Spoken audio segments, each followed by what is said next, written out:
Chapter 4. The Lust Zone. Mark.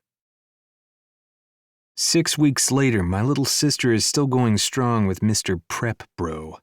This will likely still burn out like a brush fire, and I'll be here for her when it does, like I have been the other times. Tonight, though, I have to put on my game face for her dinner party and act like I'm all good with her romance with a player. And, oh yeah, pretend I don't have a crush on a certain former soccer star. Because a grown man does not have a crush on his sister's boyfriend's hot best friend. That's ridiculous. Also, technically, it's not a crush. Asher St. James just happens to be the star of a recent dirty dream. That's all. On a Friday night in February, I enter Flip's monster pad, giving the side-eye to the day god dancer, when Hannah greets me as if she hasn't seen me in years.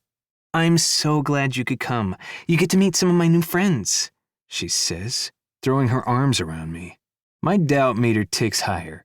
His life has become her life. His friends are now her friends. How can this warp speed love affair last?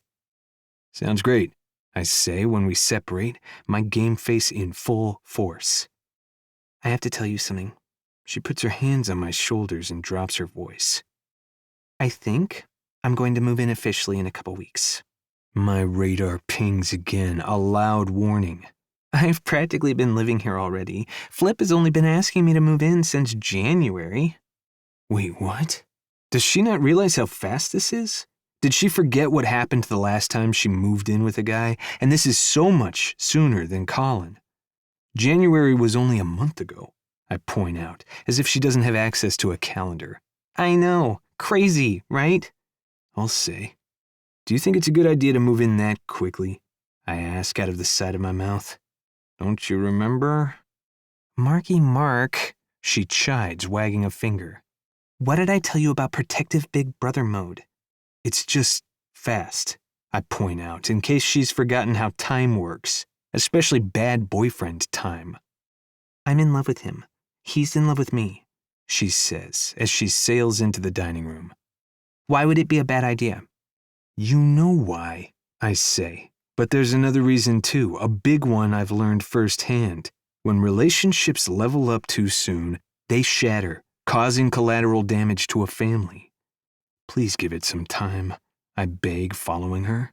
She pats my shoulder. You don't have to worry about me. Here's what you can do, though.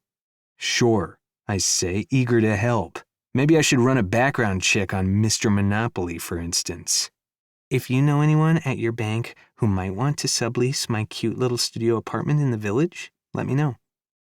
On that note, she breezes into the kitchen, where Flip wraps an arm around her waist and drops a kiss to her cheek.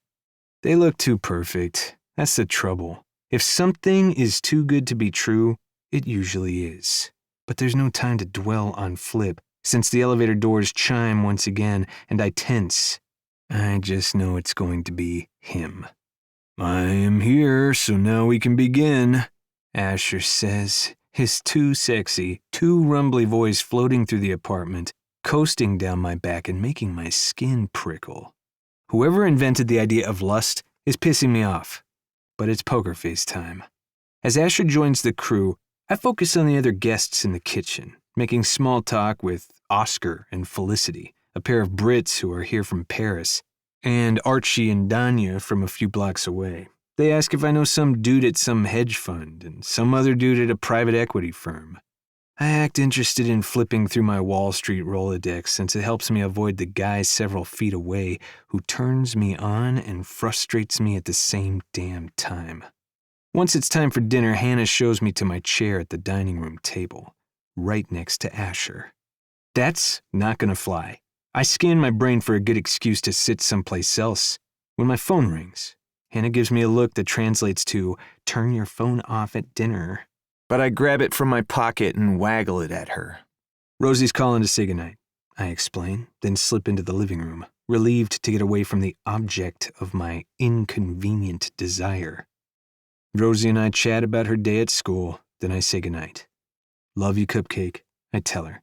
Love you too, Daddy, she says as a fork clinks on a glass from the dining room. I hang up the phone and prepare to enter the lust zone once more.